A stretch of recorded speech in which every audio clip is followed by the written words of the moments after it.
কুচবিহার দক্ষিণ কেন্দ্রের যে বিধানসভা ভিত্তিক কর্মী সভা, সভার সভাপতি সহ পার্টির নেতৃত্ব সবাইকে আন্তরিক অভিনন্দন জানাই। সময় খুব কম, সবচেয়ে বেশি অভিনন্দন জানাবো আমি দক্ষিণ কেন্দ্রের মানুষ যারা এখন বসে আছেন তৃণমূল কংগ্রেসের এই কর্মী সভার বক্তব্য শোনার জন্য। যারা উঠে যাচ্ছেন, ছটফট করছেন, আমি তাদের উদ্দেশ্যে বলবো যে এমন দিন আমাদের আসবে যেদিন এখানে বসতে আমাদের অসুবিধা হচ্ছে, বাড়িতে আপনারা থাকতে পারবেন না যদি এখন থেকে আপনারা সেই সংশোধন না হয়। 2টা ঘন্টা আপনারা চেয়ারে বসে সভাটা শুনবেন, এটা আপনাদের ধৈর্য হচ্ছে না। কিন্তু এমন দিন আমাদের কাছে আসবে, বাড়ি ছেড়ে আপনাদের চলে যেতে হবে, বাড়ি ছেড়ে আপনাদের চলে যেতে হবে যদি 2024-এ বিজেপি আবার ক্ষমতায় আসে। 19-এ আমরা দেখেছি, 21-এ আমরা দেখেছি, আমরা বারবার করে ভুলের পর ভুল করে যাচ্ছি। এখানে মায়েরা আছেন, আমার দাদা ও ভাইয়েরা আছেন, যে আজকে বাংলায় মাথার উপর মমতা ব্যানার্জির ছাতাটা আছে বলে আমরা বাংলার মানুষ আজকে নিশ্চিন্তে নির্দ্বিধায় নিজের ধর্ম, নিজের স্বাধীনতা, নিজের মৌলিক অধিকার ভোগ করে চলছি। কিন্তু এই দিন আর বেশি দিন থাকবে না, এই দিন বেশি দিন থাকবে না। ওই হিতেন বর্মন বললেন যে নির্বাচন কমিশন ঠিক করার অধিকার, যেটা আগে সুপ্রিম কোর্টের বিচারপতির এক মেম্বার হিসেবে ছিল, সেটাকে বাদ দেওয়া হয়েছে। নতুন করে আইন তৈরি করা হচ্ছে এবং আগামী দিনে এটা হলফ করে বলতে পারি যে 2024-এ বিজেপি আবার ক্ষমতায় আসে, ভারতবর্ষে একদলীয় শাসন ব্যবস্থা প্রবর্তন হবে। কোনদিন বিধানসভা, লোকসভা আর দ্বিতীয়বার ভোট দেওয়ার জন্য বুথ কেন্দ্রে আপনাদের যেতে হবে না। গর্ব করে আছেন তো, কেউ পঞ্চায়েত হয়েছেন, কেউ প্রধান হয়েছেন, কেউ সভাধিপতি হয়েছেন, কেউ চেয়ারম্যান হয়েছেন, অহংকারে বাঁচেন না। কাজটা করুন, প্রমাণটা করুন। 2019-এ হেরেছেন, 2021-এ হেরেছেন। আজকে দক্ষিণ কেন্দ্রের মানুষ আপনাদের জেলা সভাপতি, জেলা সভাধিপতি, আপনাদের আরো বেশি সংগঠিত হওয়ার দরকার। রাজ্য পার্টি আপনাদের 2 হাত ভরে দিয়েছে, আপনাদের সম্মান করেছে। কিন্তু আজকের এই চিল্কির হাতে আপনারা এত ব্যস্ত হয়ে গেছেন, চেয়ার ছেড়ে সব দাঁড়িয়ে আছেন। গেট বন্ধ করতে হচ্ছে, এটা কেন? এটা কেন হবে? গেট বন্ধ করতে হবে কেন? আপনারা টের পাননি যে বিজেপি কি করছে? আপনারা কোথায় আছেন? রাখেন খবর। লোকসভায় কতজন সংসদকে বহিষ্কার করেছে ভারতবর্ষের ইতিহাসে আজ পর্যন্ত আমরা দেখিনি। কি চাই বিজেপি? বিজেপি চাইছে বিরোধী মুক্ত ভারতবর্ষ, বিরোধী মুক্ত পার্লামেন্ট। আর আমরা 2 ঘন্টা বসে থাকতে পারি না, আমাদের বাড়ি যাওয়ার এত তাগিদ। মায়েরা 1200 টাকার গ্যাসের সিলিন্ডার কিনছেন, এখন 200 টাকা কমছে। মমতা ব্যানার্জি 1000 টাকা 500 টাকা দিচ্ছে, আর বিজেপি প্রত্যেক মাসে 200 টাকা করে আপনাদের কাছে বাড়তি গ্যাসের দামের পকেট কেটে নিচ্ছে। টেরটা পান না? কেন নিচ্ছে আমি গল্প বলবো, আমি বক্তব্য বলবো না। যে বিজেপি কিভাবে পকেট কেটে আমাদের কাছ থেকে টাকা নেয়, তার একটা জ্বলন্ত উদাহরণ মায়েরা মনে রাখবেন। বক্তব্য আছে, রবিদা বলবে, দীপ্তি বলবে, আমি আপনাদের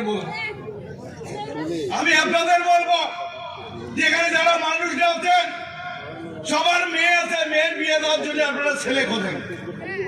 ছেলের বাড়ি যা খোঁজ নিয়ে দেখেন ছেলেটা ভালো কিনা, মিথ্যা কথা বলে না ভালো কথা বলে, ইনকাম করে না করে, মদ খায় না কি গাঁজা খায়, ভাঙ খায়, খোঁজ নেন। কি খোঁজ নেন তো যে ছেলেটা উন্নয়ন আছে কি নাই?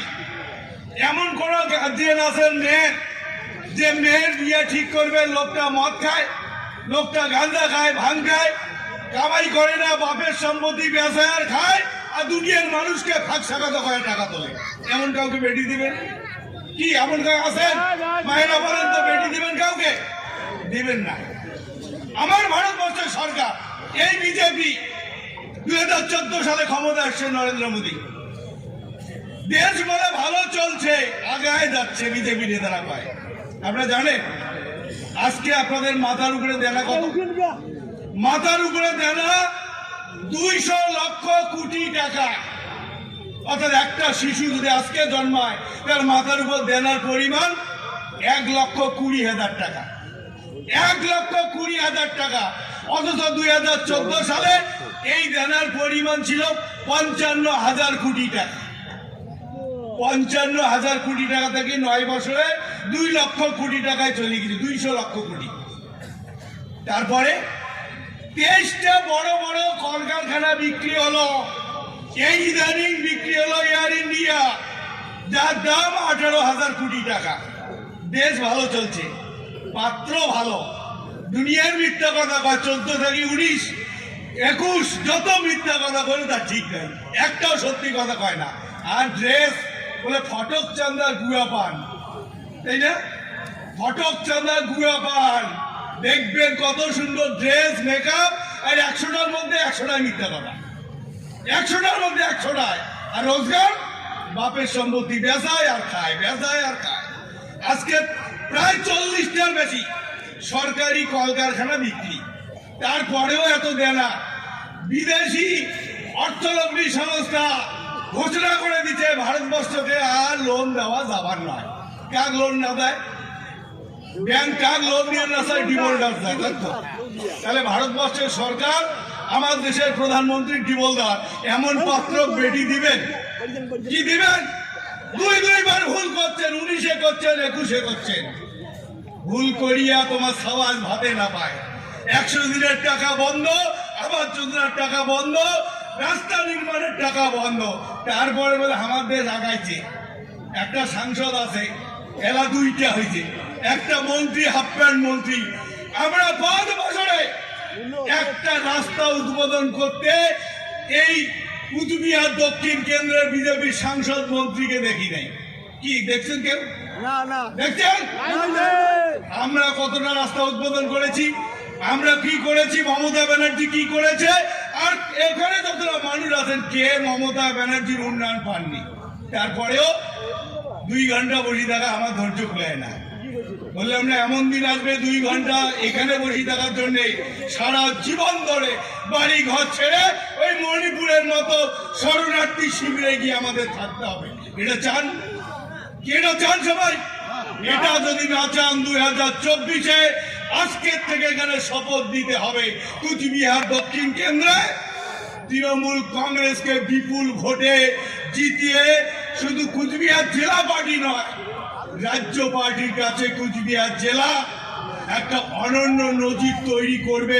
এটা প্রমাণ আমাদেরকে দিতে হবে।